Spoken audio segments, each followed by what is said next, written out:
Hey everybody, it's Jen with Two Sister Bees. Welcome to the channel. Today is Valentine's Day, and what better day than today to do a video on how to get your partner on board with your very important goal of saving money. Is that even possible? Come on, you guys, you know me. I've got some tips and ideas for you to get your partner on board and to start saving money together. We're listening. So I want to tell you guys a few things that may help you to get your partner to understand the absolute urgency and getting you both on the same financial page.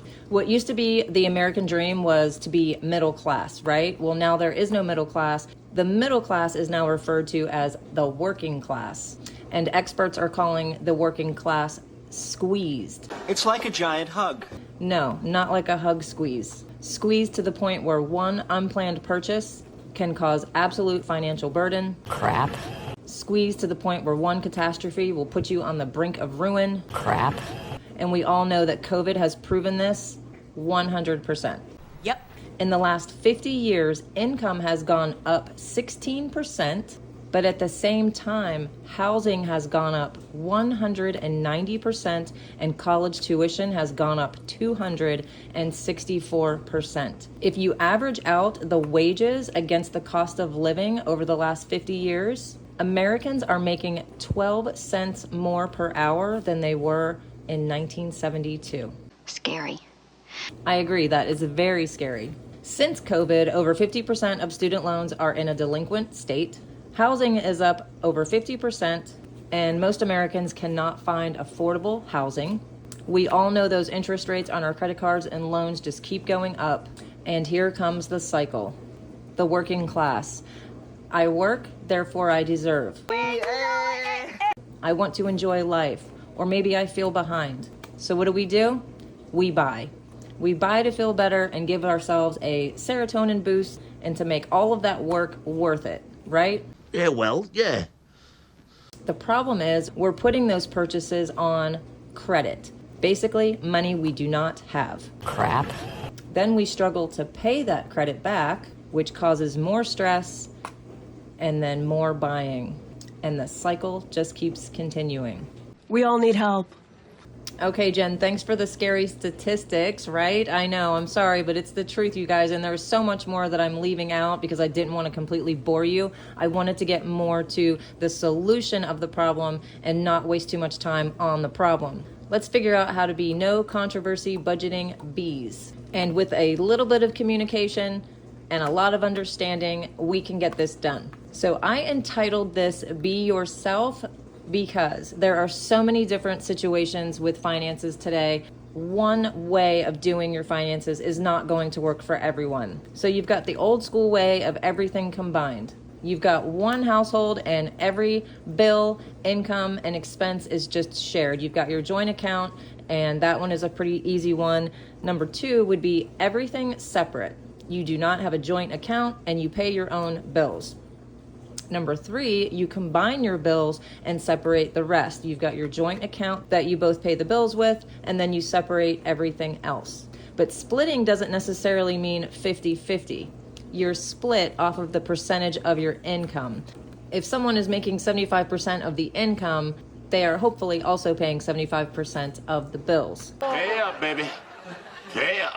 I will add here that studies have shown that couples that keep their money together are more likely to stay together. And the reason for that is they just feel more secure and more stable. So once the two of you have figured out how your bills and your income are going to be split, if at all, we're going to move on to the honeybee dance. And I call it the honeybee dance because that is how honeybees communicate, is they dance with each other. And getting this part of it done is going to be a bit like a dance. You're gonna have to work together and be in sync to get this part done. And this is where you're going to do your budget sheet. This is a freebie. It is linked below in the description. The two of you can work on this, put your income, your living expenses, your credit and your debt, all of the things that are necessary to run your household and pay the bills. So go ahead and print this out and start working on the budget, because you're going to need the budget to figure out what expenses are we going to share, how much money do we owe, maybe some of your things are separate, Some of them are together. Either way, you need to know what each of you owe. And this is where you can start to talk about where you can cut back. Say what? So that you can start saving some money. Hey, fine. The last thing that I think is very important is credit reports. You can go to annualcreditreport.com and get a copy of both of your credit reports for free, which is very important information for both of you to know. When I first got with Jason, that was one of my very first questions that I asked him was how his credit was. And it is a strange question to ask maybe when you get into a relationship, but is it really? Nope. I had just finished repairing my own credit, and the reason I asked him was I wanted to help him repair his credit. So it's not all a negative, it's about helping each other so that you can enjoy life together. I like that. I like that a lot. And I also want you guys to remember that credit is debt. Credit sounds great, right? Oh, I have good credit, and I got that on credit, and I have this credit card. What credit is it's just a spin on the real word, which is debt. And debt is the state of owing money. That doesn't sound very good, right? So work on those credit reports, you guys. Now, the next thing I'm going to show you is a really simple and great way to avoid those unnecessary arguments, and that is to agree on a spending limit. And this is going to be different for every budget. You may need your partner to call you if he or she is going to be making a $20 purchase, a $50 purchase. Some of you may not care until it's over $1,000. Either way, set your limit with each other, and whatever it is, always give them a call before you make that purchase. You will avoid so many potential arguments just by doing this one simple thing. It will make the other person feel respected by you. It also makes them feel like they are part of every financial decision. So the next thing is you don't want to make them feel like you're putting the B on them, right? Their answer is going to be no. It is just a knee-jerk reaction that we all have. We're all adults, and if someone is trying to tell us to be or do a certain thing, that makes us really not want to do it, right? So let's take this approach instead. So Bankrate did a survey asking what are the top 3 financial stressors. Number 1, 57% said they had no savings account. Number 2, 56% said they were unable to avoid just everyday expenses. And number 3, 46% of people said they were just buried in debt. And I do want to add number 4 in here because it is super important. Finding affordable housing, 38% of people said that was a top financial stressor for them. So with that in mind, this is where you have to come together and talk about how it makes you both feel.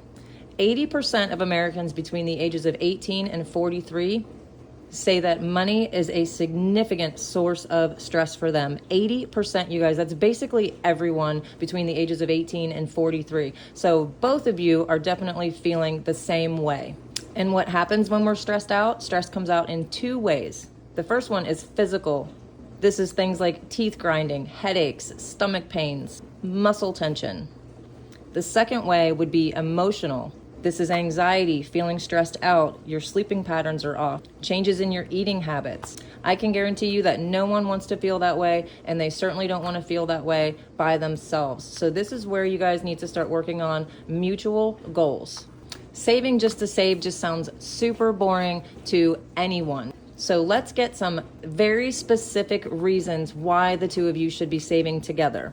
We've got the emergency fund. Maybe you want to plan a family, buy a house, pay off that debt, or simply just take a really nice vacation without putting it on a credit card.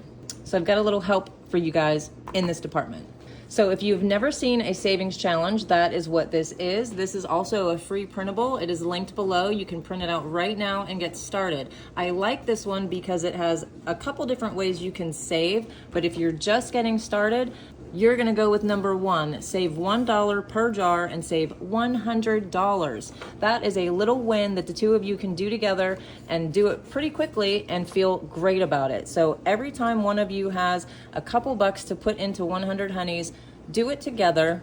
Each of our savings challenges also comes with a little envelope that you just cut out and put together. So put your dollar bills in 100 Honeys envelope and start with this small goal. And then I'd like to see you move on to our Emergency Fund. This one is also available below. Print it out. Each honeycomb is worth $10. And when you are completely done with this challenge, you will have saved $1,000 together.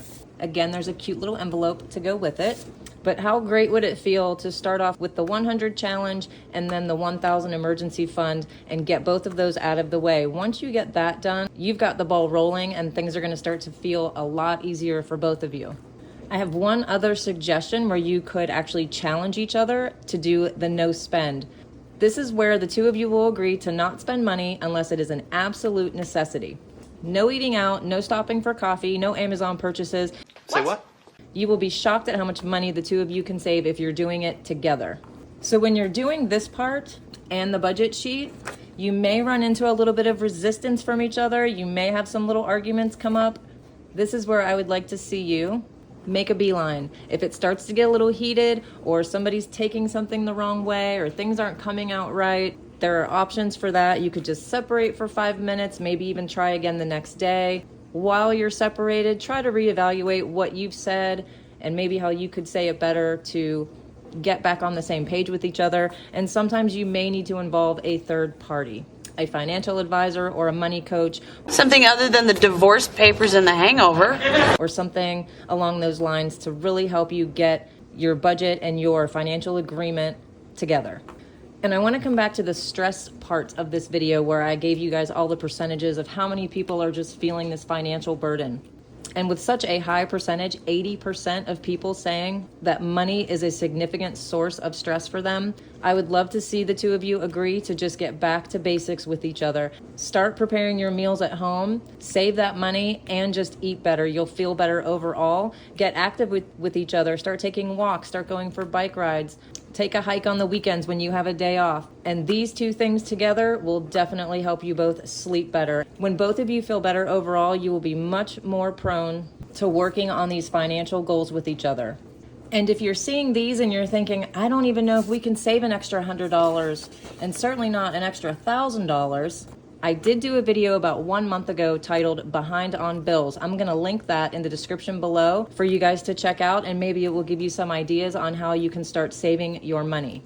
I also have a Cash Stuffing 101 video that explains how to get started doing the cash method of saving money. So if you're new to the channel and you haven't subscribed yet, hit the logo over here in the corner and be a subby and be part of our hive. Here at Two Sister Bees, we are all about helping you guys save money, build a better financial future, and have fun doing it. Don't forget to hit the notification bell so you don't miss any of our upcoming videos. We do 2 to 3 per week, and we'll see you guys next time. Bye-bye.